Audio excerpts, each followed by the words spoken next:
ಎಲ್ರಿಗೂ ನಮಸ್ಕಾರ. Welcome back to Sandhya Shetty's kitchen. ಇವತ್ತಿನ ವಿಡಿಯೋದಲ್ಲಿ ರುಚಿಯಾಗಿ ಹತ್ತಿಯಂತೆ ಸಾಫ್ಟ್ ಆಗಿರುವಂಥ ಬೂದ್ ಗುಂಬಳಕಾಯಿ ದೋಸೆನ ಯಾವ ರೀತಿ ಮಾಡೋದಂತ ತೋರಿಸ್ತಾ ಇದ್ದೀನಿ. ಫಸ್ಟಿಗೆ ಅಕ್ಕಿ ನೆನೆಸ್ಕೊಳ್ಬೇಕು. ನಾನಿಲ್ಲೊಂದು ಬೌಲ್ಗೆ 2 ಲೋಟ ಆಗೋಷ್ಟು ಅಕ್ಕಿ ಹಾಕೊಂಡಿದ್ದೀನಿ. ರೇಷನ್ ಅಕ್ಕಿ ಆದ್ರೂ ಪರವಾಗಿಲ್ಲ, ದೋಸೆ ಅಕ್ಕಿ ಆದ್ರೂ ಪರವಾಗಿಲ್ಲ. 2 ಲೋಟ ಅಕ್ಕಿಗೆ 4 ಚಮಚ ಆಗೋಷ್ಟು ಉದ್ದಿನ ಬೇಳೆ ಮತ್ತು 4 ಚಮಚ ಆಗೋಷ್ಟು ದಪ್ಪ ಅವಲಕ್ಕಿ ಹಾಕ್ಕೊಳ್ತಾ ಇದ್ದೀನಿ. ಚಮಚದಲ್ಲಾದರೆ 4 ಚಮಚ ಹಾಕ್ಕೊಳ್ಳಿ. ಇಲ್ಲಾಂದರೆ ನಾವು ಯಾವ ಲೋಟದಲ್ಲಿ ಅಕ್ಕಿ ತೊಗೊಂಡಿದ್ದೀವೋ ಅದೇ ಲೋಟದಲ್ಲಿ 1/4 ಲೋಟ ಆಗೋಷ್ಟು ಉದ್ದಿನ ಬೇಳೆ ಮತ್ತು ಅವಲಕ್ಕಿನ ಹಾಕ್ಕೊಳ್ಳಿ. ಸೊ ಇದನ್ನು ಇವಾಗ ಒಂದು 2 ರಿಂದ 3 ಸಲ ಆದ್ರೂ ಚೆನ್ನಾಗಿ ತೊಳೆದ್ಬಿಟ್ಟು 3 ರಿಂದ 4 ಗಂಟೆವರೆಗೂ ನೆನೆಸ್ಕೊಳ್ಬೇಕು. ನಾನಿಲ್ಲಿ 1 kg ಆಗುವಷ್ಟು ಬೂದ್ ಗುಂಬಳಕಾಯಿ ತೊಗೊಂಡಿದ್ದೀನಿ. ಅಂದಾಜು 1 kg ಆಗುವಷ್ಟಿದೆ ಇದು. ಫಸ್ಟಿಗೆ ಇದರದ್ದು ಸಿಪ್ಪೆ ಮತ್ತು ಬೀಜ ತೆಗೆದುಬಿಟ್ಟು ಸಣ್ಣ ಪೀಸ್ಗಳಾಗಿ ಕಟ್ ಮಾಡಿ ಇಟ್ಕೊಂಡಿದ್ದೀನಿ. ಇವಾಗ ಇದನ್ನು ರುಬ್ಕೊಳ್ಳೋಣ. ರುಬ್ಕೊಳ್ಳೋದಕ್ಕೆ ಮಿಕ್ಸಿ ಜಾರಿಗೆ ಹಾಕ್ಕೊಳ್ತಾ ಇದ್ದೀನಿ. ಫಸ್ಟಿಗೆ ಗುಂಬಳಕಾಯಿನ ರುಬ್ಬಿಟ್ಟು ಜ್ಯೂಸ್ ಮಾಡಿ ರೆಡಿ ಮಾಡಿ ಇಟ್ಕೊಳ್ಬೇಕು. ಸೊ ನಾನು ರುಬ್ಬಿಟ್ಟು ತೊಗೊಂಡು ಬಂದಿದ್ದೀನಿ. ರುಬ್ಬುವಾಗ ಸ್ವಲ್ಪ ನೀರು ಹಾಕ್ಕೊಳ್ಬಾರ್ದು. ಗುಂಬಳಕಾಯಲ್ಲಿನೇ ಸಾಕಷ್ಟು ನೀರಿನ ಅಂಶ ಇರುತ್ತೆ. ನೀರು ಹಾಕ್ಕೊಳ್ದೇ ನೈಸಾಗಿ ರುಬ್ಕೊಳ್ಬೇಕು. ಸೊ ಗುಂಬಳಕಾಯಿದು ಜ್ಯೂಸ್ ರೆಡಿಯಾಗಿದೆ. ಇವಾಗ ಅಕ್ಕಿನ ರುಬ್ಕೊಳ್ಳೋಣ. ಅಕ್ಕಿನ ಒಂದು 3-4 ಗಂಟೆ ನೆನೆಸ್ಕೊಂಡ ನಂತರ ನೆನೆಯೋಕೆ ಹಾಕಿರುವಂಥ ನೀರನ್ನು ಬಸಿದ್ಬಿಟ್ಟು ತೊಗೊಂಡು ಬಂದಿದ್ದೀನಿ. ನೀರು ಸ್ವಲ್ಪನೂ ಹಾಕ್ಕೊಳ್ಬಾರ್ದು ರುಬ್ಬೋದಕ್ಕೆ. ನಾವೇನು ಗುಂಬಳಕಾಯಿದು ಜ್ಯೂಸನ್ನು ರೆಡಿ ಮಾಡಿ ಇಟ್ಕೊಂಡಿದ್ದೀವಲ್ವ, ಅದೇ ಜ್ಯೂಸನ್ನು ಹಾಕಿ ಅಕ್ಕಿನ ರುಬ್ಕೊಳ್ಬೇಕು. ಸೊ ಹಿಟ್ಟು ರೆಡಿಯಾಗಿದೆ. ನಾನು ರುಬ್ಬಿಟ್ಟು ತೊಗೊಂಡು ಬಂದಿದ್ದೀನಿ.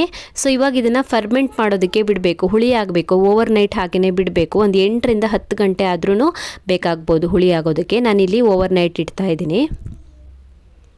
ನೆಕ್ಸ್ಟ್ ಡೇ ಮಾರ್ನಿಂಗ್ ಚೆಕ್ ಮಾಡ್ಕೊಳ್ತಾ ಇದ್ದೀನಿ. ಹಿಟ್ಟು ಚೆನ್ನಾಗಿ ಹುಳಿಯಾಗಿದೆ. ಫಸ್ಟಿಗೆ ಇದಕ್ಕೆ ರುಚಿಗೆ ತಕ್ಕಷ್ಟು ಉಪ್ಪನ್ನು ಹಾಕ್ಕೊಳ್ತಾ ಇದ್ದೀನಿ.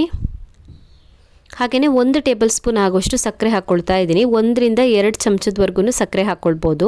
ಗುಂಬಳಕಾಯಿ ದೋಸೆ ಸ್ವಲ್ಪ ಸಿಹಿಯಾಗಿದ್ದರೆ ಚೆನ್ನಾಗಾಗುತ್ತೆ, ರುಚಿ ಚೆನ್ನಾಗಿ ಬರುತ್ತೆ ಅವಾಗ ಸ್ವಲ್ಪ ಸಿಹಿ ಟೇಸ್ಟ್ ಬಂದಾಗ. ಸೊ ಚೆನ್ನಾಗಿ ಮಿಕ್ಸ್ ಮಾಡ್ಕೊಳ್ತಾ ಇದ್ದೀನಿ. ಜಾಸ್ತಿ ದಪ್ಪ ಅನಿಸಿದ್ರೆ ಮಾತ್ರ ನೀರು ಹಾಕ್ಕೊಳ್ಳಿ. ನಾನಿಲ್ಲಿ ಸ್ವಲ್ಪನೂ ನೀರು ಹಾಕ್ಕೊಂಡಿಲ್ಲ. ಕನ್ಸಿಸ್ಟೆನ್ಸಿ ಕರೆಕ್ಟಾಗಿದೆ. ನೀವು ಬೇಕಿದ್ದರೆ ನೀರು ಹಾಕ್ಕೊಳ್ಬೋದು. ಚೆನ್ನಾಗಿ ಮಿಕ್ಸ್ ಮಾಡಿಬಿಟ್ಟು ಸಕ್ಕರೆ ಕರಗೋದಕ್ಕೆ ಸ್ವಲ್ಪ ಟೈಮ್ ಬಿಟ್ಬಿಡ್ಬೋದು.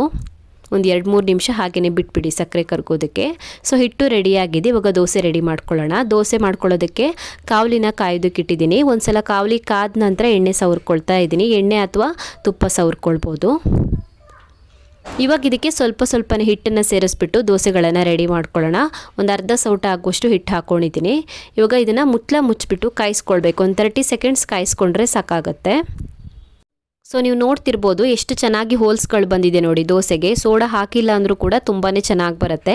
ಸೊ ಒಂದು ಕಡೆ ಕಾಯಿಸ್ಕೊಂಡ ನಂತರ ಮೇಲ್ಗಡೆಗೆ ಇನ್ನೊಂದು ಸ್ವಲ್ಪ ತುಪ್ಪ ಅಥವಾ ಎಣ್ಣೆ ಹಾಕ್ಕೊಳ್ಬೋದು. ಇವಾಗ ಇದನ್ನು ತಿರುಗಿಸಿ ಹಾಕೊಂಡ್ಬಿಟ್ಟು ಇನ್ನೊಂದು ಕಡೆಗೆ ಕಾಯಿಸ್ಕೊಳ್ಬೇಕು. ಇನ್ನೊಂದು ಕಡೆಗೆ ಒಂದು 15 ಸೆಕೆಂಡ್ಸ್ ಕಾಯಿಸ್ಕೊಂಡ್ರೆ ಸಾಕಾಗುತ್ತೆ. ಸೊ 2 ಕಡೆಗೆ ಚೆನ್ನಾಗಿ ಬೆಂದಿದೆ. ರಿಮೂವ್ ಮಾಡ್ಕೊಳ್ತಾ ಇದ್ದೀನಿ ಕಾವಲಿಯಿಂದ. ಇದೇ ರೀತಿಯಾಗಿ ಉಳಿದಿರುವಂಥ ಹಿಟ್ಟಿಂದನೂ ದೋಸೆಗಳನ್ನು ರೆಡಿ ಮಾಡ್ಕೊಳ್ಳಿ. ದೋಸೆ ಮಾತ್ರ ತುಂಬಾ ಸಾಫ್ಟಾಗಿ ತುಂಬಾ ರುಚಿಯಾಗಿ ಬರುತ್ತೆ. ತಿನ್ನೋದಕ್ಕೆ ತುಂಬಾ ಚೆನ್ನಾಗಿರುತ್ತೆ. ಹಾಗೆಯೇ ಹೆಲ್ತ್ಗೂ ಕೂಡ ತುಂಬಾ ಒಳ್ಳೆಯದಿದ್ದು ಗುಂಬಳಕಾಯಿ ದೋಸೆ. ಡೈಜೆಷನ್ಗೆ ತುಂಬಾ ಚೆನ್ನಾಗಾಗತ್ತೆ ಅಂತ ಹೇಳ್ತಾರೆ. ಸೊ ರುಚಿಯಾಗಿ ಸಾಫ್ಟ್ ಆಗಿರುವಂಥ ಕುಂಬಳಕಾಯಿ ದೋಸೆನ ಯಾವ ರೀತಿ ಮಾಡೋದಂತ ನೋಡಿದ್ರಲ್ಲ. ನೀವು ಕೂಡ ಟ್ರೈ ಮಾಡಿ ರೆಸಿಪಿನ. ನಿಮಗೆ ಈ ವಿಡಿಯೋ ಇಷ್ಟ ಆಗಿದ್ದರೆ ವಿಡಿಯೋಗೊಂದು ಲೈಕ್ ಕೊಡಿ. ಹಾಗೆಯೇ ಕಮೆಂಟಲ್ಲಿ ತಿಳಿಸಿ ಹೇಗಿದೆ ಅಂತ. ಇನ್ನೂ ಹೆಚ್ಚಿನ ವಿಡಿಯೋಗಳಿಗೆ ನನ್ನ ಯೂಟ್ಯೂಬ್ ಚಾನಲನ್ನು ಸಬ್ಸ್ಕ್ರೈಬ್ ಮಾಡ್ಕೊಳ್ಳಿ. ಹಾಗೆಯೇ ನನ್ನನ್ನು ಫಾಲೋ ಮಾಡೋದನ್ನು ಮರಿಬೇಡಿ.